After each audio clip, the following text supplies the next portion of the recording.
राशिद है और आज हम जैसे लास्ट टाइम हमने वेरिएबल्स पे काम किया था, हमने वेरिएबल्स की ही एक्सटेंशन करनी है। ठीक है, उससे ही एक्सटेंड कर रहे हैं, थोड़ा नेक्स्ट स्टेप पे जा रहे हैं।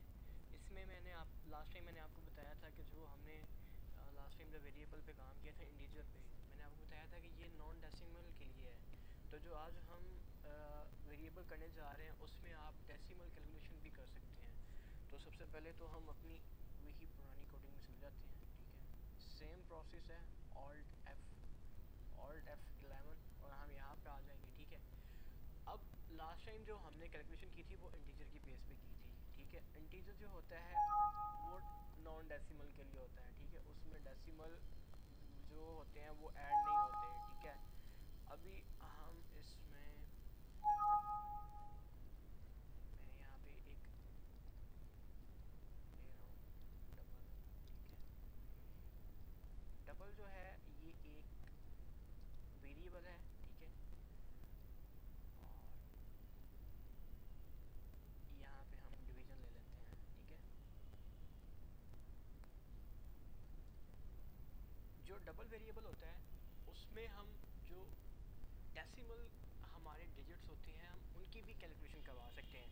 तो आइए हम इसे अब रन करके देखते हैं कि क्या ये डेसिमल मैं यहाँ से जाता हूँ डेवलपर और ये हमारा वेरिएबल। ठीक है, मैं कहता हूँ हमने वेरिएबल चेक करना है, डिवीजन है। मैं कहता हूँ कि 7 को डिवाइड कर दो 2 पे। ठीक है, तो ये इसने आंसर दे दिया 3.5 में। ठीक है, यानी कि और ये डेसिमल पे भी एज इट इज़ काम करेगा। और जो मेरे नॉन डेसिमल है जैसे जो 6 है 6 डिवाइडेड बाय 2 और ये 3। ठीक है, ये डेसिमल और नॉन डेसिमल दोनों पे काम करता है।